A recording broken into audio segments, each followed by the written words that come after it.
overconfidence makes you to underestimate things. And when you don't see things in the real light in which you ought to see them and you underestimate them, you are probably most likely going to fail at them, because overconfidence can cause you to have very unreal expectations. Maybe thinking, oh, this is how this thing is supposed to turn out for you. Maybe you apply for a job, for a scholarship, and this is how it's supposed to turn out for you, and you get shocked and you get surprised. Maybe the outcome of that of that interview, maybe the outcome of that job. Overconfidence actually makes us more prone to disappointment. I'm not saying you don't have a good self-image of yourself, what you can do and what you cannot, but I'm just saying that don't underestimate things just because of being overconfident. And most times people who are overconfident can come out very loud with even their attitude. You could perceive this. These are people you see people preparing for something and you see them just being overconfident about it. They don't take out the pain and they don't go through that rigor of preparing even for that activity or project, and they felt maybe they have so much knowledge about it and they go do it and they just fail at it. And the funny thing is they don't get to realize that they are the reason for their failure. Most times they keep pointing at other people, not knowing that they are the reason for their own failure. So make sure you see things in the light you ought to see them. Don't ever underestimate anything. Don't underestimate anything. Take things seriously as you can. See things in the light you ought to see them and give them that necessary respect and also the attitude towards them.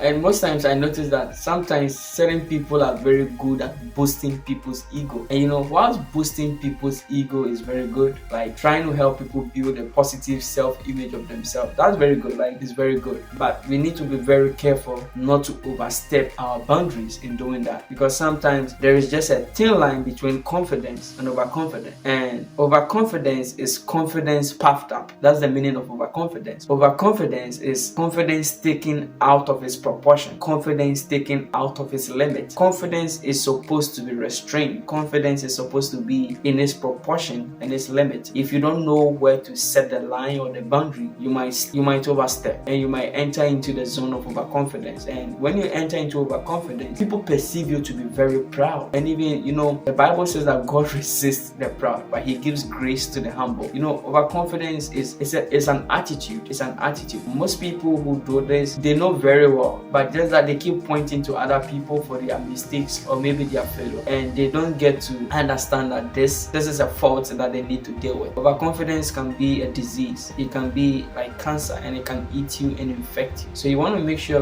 keep your confidence in check almost all the time. While it's good to boost people's ego, let's be very careful. Especially parents, especially mentors, especially friends, because I've seen friends do this a lot. They hail someone so much and the person takes himself out of proportion. The person esteems himself so much than he ought to. And the Bible tells us not to esteem ourselves so much than we ought to. We ought to know our level. We ought to know what we can do. We ought to know our capacity. We have to know what we can do and what we cannot do. If you let your friends boost your ego and you get overconfident, that is to your own detriment. And so sometimes you have to willingly stop people from trying to hail you. Sometimes you have to willingly stop people from trying to say certain things that you know very well this is going to affect you. Shut people up. Shut people up if you have to.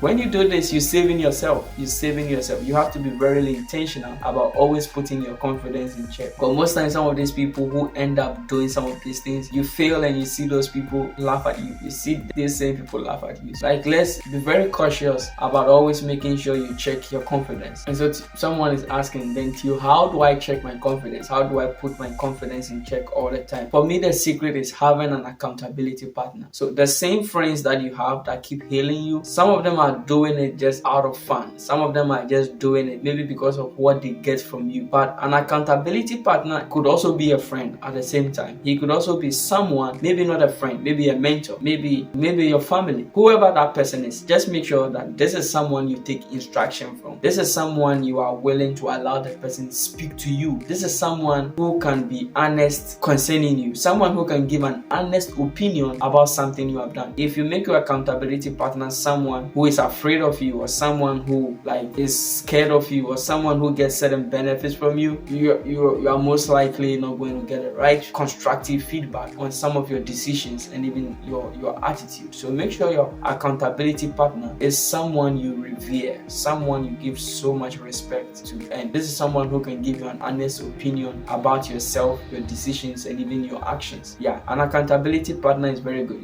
Even presidents have an accountability partner. You realize that presidents have special advisors, and they have a cabinet and a council of elders around these presidents that actually help even with government, and all of these people help in decision making. All of these people help in keeping the president in check. The president is the most powerful person in the world. The president is the most powerful person in that nation, and so if power is in the wrong hands and he doesn't have the right people around him who can be able to control that power or put that power in check, you may abuse that power. And just because you are the president doesn't mean you get to make decisions all alone and you get to just decide for people and you don't care about your actions. No, there are people who are supposed to check you, and that is the role of some of the special advisors you see around president. Like, everybody needs an accountability partner. Even in marriage, there's an accountability partner. Like, the man is accountable to the woman, and the woman is accountable to the man. And this is what we call check and balances. Check and balances. We do this to make sure that no one gets to overstep his role or his boundary. We need to know the limits to which we can function. We need to know the limits in which we can function. And if you have an accountability partner, you realize that you're going to deal with the issue of overconfidence. If you are struggling with overconfidence and you realize that this is affecting your life, quickly you need to re-examine your life. Why am I being overconfident? Is it because I have a wrong information about myself? Is it because I have a wrong information about something that I'm going to do, and that is what is making me overconfident? Examine it and trace the root cause for that overconfidence and deal with it. If it is the wrong information, maybe that's a lie. Replace that lie with truth, and if you replace that lie with truth, you realize that is going to change your attitude towards that thing. So